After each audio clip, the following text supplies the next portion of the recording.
수술의 포인트는 이제 과거하고 달리 이제 요새는 방향이라든가 방법들이 많이 변해서 실은 이제 코 수술은 저희가 어떻게 보면은 외국의 방법들을 우리 스스로 나름대로 좀 많이 변형을 시켜가지고 더 잘하고 있는 부분들이 많이 있거든요. 특히 이제 동양 사람들이 콧대만 낮은 게 아니라 코끝이 많이 낮으니까 코끝을 높여주는 방법의 어떤 변화라든가 이런 것들이 많이 좋아졌죠, 요새는. 그래서 코 수술 방법은 이제 옛날보다는 하여튼 지금은 훨씬 더 문제점이 적은 거죠. 옛날에는 보형물 하나 쏙 집어넣어서, 그러니까 저희는 저희 같이 코를 주로 하는 사람들은 어떻게 생각하냐면 옛날에는 그냥 코를 그냥 좀 그냥 높여주는 그런 그냥 간단한 수술로 생각했다가 요새는 코도 예쁜 코를 만들어주는 과정으로까지 이제 발전을 한 거죠. 거기에 주 이제 역할을 한 거는 전 뭐 결국 성형외과 전문의라고 생각을 하는데, 결국은 이제 코 자체를 이루고 있는, 특히 코끝을 이루고 있는 이제 해부, 이런 구조적인 거에 대해서 저희가 스스로 이제 연구를 해서 어떻게 하는 것이 코끝을 더 효과적으로 올릴 수도 있고 끌어내릴 수도 있고, 뭐 한 방향의 변화뿐만 아니라 높이의 변화, 이런 것들에 대한 것들을 실은 이제 인조 물질을 쓰지 않고 대개 자기 거, 대개는 이제 연골을 쓰고 있는데요. 귀연골이라든가 뭐 아니면 코 안에 있는 비중격, 조금 뭐 하여튼 문제가 더 심하다고 생각하는 사람은 늑연골이라고 해서 갈비뼈까지도 띄어 쓰긴 하죠. 그래서 하여튼 그런 방법으로, 또 좋은 방법으로 코끝을 만들어내고, 콧대는 뭐 다양한 방법을 쓸 수 있겠습니다. 아직도 보형물도 쓸 수 있겠고 뭐 자가조직도 쓸 수 있겠지만, 그래서 코끝의 문제가 좀 해결됨으로 인해서 결과가 굉장히 좋아졌고요. 그 다음에 이제 시간이 지나도 문제가 생길 가능성이 거의 없어졌고, 그래서 자꾸 환자들이 원장님 수술하면 이거 영원히 가는 거예요? 요새는 거의 간다. 별 걱정 없이 옛날같이 문제 생기는 일 거의 없다. 그러니까 안심해도 된다고 이제 요새는 좀 자신 있게 얘기해 줄 수 있는 그런 단계까지 이제 다 왔죠. 결국은 코 재수술은요, 실제로는요,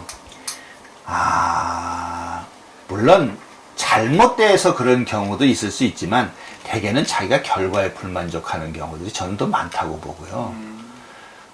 저는 제일 중요한 것이, 그래서 1차 수술을 할 때가 제일 중요하다고 생각합니다. 처음 수술할 때 자기의 어떤 목표치가 있을 거거든요. 환자 자신이 기대하는 그게 있을 거고, 의사 입장에서 봤을 때는 수술로서 변화를 줄 수 있는 한계치가 또 있을 거라는 거죠. 그래서 수술 전에 환자하고 의사가 상담을 충분히 해야 됩니다. 그래서 자기가 어떻게까지 변할 수 있다든가, 그리고 의사 입장에서도 너의 한계는 어디까지라는가 하는 것들을 조금 자세히 가르쳐줘서 환자가 서로 이해가 되고 납득이 된 상태에서 수술을 해야지, 그냥 무조건 하기만 하면 이뻐진다고 생각하고 수술을 했기 때문에 그런 결과가 안 나오면 불만이 많지 않겠어요. 그래서 저는 1차적인 건 하여튼 대개는 수술이 아주 이상하게 돼서 그런 거보다는 1차는 수술 결과에 대한 불만족이 일단은 첫째죠. 그리고 아무래도 이제 보형물을 쓰고 그러다 보니까 간혹 이제 염증이 생기거나 그럴 수는 있거든요. 그래서 이제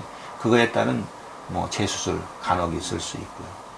그래서 저는 제일 중요한 거는, 코는 처음에 제발 수술하실 때 상담을 아주 잘 받으셔서 수술하시는 원장님하고 잘 상의를 하셔가지고 자기가 원하는 방향이 뭐고, 그리고 원장님이 해줄 수 있는 게 어디까지인지를 갖다 잘 상의해서 또 목표치를 잘 정하고 수술을 들어가는 것이 재수술을 막을 수 있는 가장 좋은 방법이라고 생각합니다. 코도 조금은 유행의 추세가 있는 것 같아요. 옛날에는 뭐 보성코라고 그래서 코끝이 좀 들려있는 그런 코를 좋아하다가 요새는 이제 뭐 일자코 내지는 반보성코 뭐 이런 식으로 해서 코끝이 이렇게 쭉쭉 뻗어 내려오는 코들을 좀 더 좋아하죠. 그리고 그것도 나라마다 조금 다릅니다. 우리나라는 가능하면 좀 자연스러우면서도 이쁜 코를 좋아하는 반면에, 중국 분들은 티가 나도 확실하게 높고 긴 코들을 좋아하시거든요. 그래서 그거는 이제 경험이 좀 있어야 될 거라고 제가 생각하고요. 그래서 일단은 환자 요구에 맞춰주는 게 일단은 제일 중요한 사안이죠. 뭐 의사 만족하려고 수술하는 건 아니니까요. 환자한테 만족도를 맞춰줘야 되고, 분명 이제 잘 봐야죠. 환자가 제가 봐서는 이거는 도저히 안 나올 것 같은데 그런 거를 원한다 그러면은 환자를 또 이해를 시켜야 되겠죠. 그래서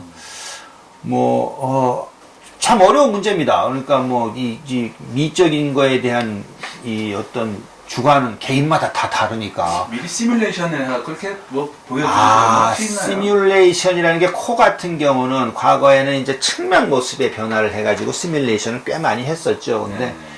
요새는 이제 측면 모습의 변화는 다 이쁜 거로 이해를 하는데 정면 모습의 변화를 만들긴 조금 어렵습니다. 물론 3차원적인 걸로 해서 만들어낼 수도 있지만 조금 현실감이 떨어지죠. 그래서 제게는 이제 코 수술인 경우에는 시뮬레이션이라기보다는 비슷한 케이스를 보여주는 거, 시각적으로 보여주는 거, 그리고 본인이 원하는 코를 저는 봅니다. 네가 뭐 어떤 코가 이쁘다고 생각하는 게 있느냐, 그런 사진을 갖고 있는 게 있느냐, 그래서 보자 그러고 제가 보죠. 그래서 가능한 것과 불가능한 것을 조금 얘기를 해줘야죠. 그래서 본인이 이해를 시켜야 됩니다. 그러니까 안 되는 경우일 수도 있는 거니까요. 그러니까 자기가 도저히 될 수 없는 코를 갖다가 원하는 경우도 있을 수 있으니까요. 물론 단계를 나눠서 할 수도 있겠지만 그거는 뭐 코 좀 이뻐지기 위해서 뭐 제 개인적인 생각입니다만 하여튼 단계를 나눠서까지 수술할 것까지는 저는 없다고 생각을 하고 본인이 이제 어느 정도 선에서 그럼 이쁘다는 포인트가 다 다르긴 하겠지만 뭐 만족을 하면 되지 않나 하는 생각입니다. 물론 저희가 굉장히 요새 성형수술이 발전을 해서 많이 맞춰갈 수는 있지만 모두 다 그렇게 만들 수는 없거든요. 그러니까 이제 한계가 조금 있죠. 그래서 그건 참 어려운 문제입니다. 저희가 코 재수술할 때는 본인이 불만이라든가 잘못된 걸 제외하고요. 불만 때문에 하는 수술이 많다고 했기 때문에 본인이 불만사항이 뭔지를 정확히 알아야 되겠죠. 그리고 그것이 재수술로 해서 해결이 될 수 있겠냐 없겠냐 하는 걸 갖다가 수술하시는 분하고 잘 상의를 해서 결정을 하셔야 될 것 같아요. 그래서 안 되는 거를 되게 한다고 할 수가 없는 거기 때문에 그거 자체를 자기가 갖고 있는 불만을 수술해 주는 선생님이 해결해 줄 수 있겠냐 없겠냐를 갖다가 정하는 것이 가장 중요한 포인트라고 생각합니다.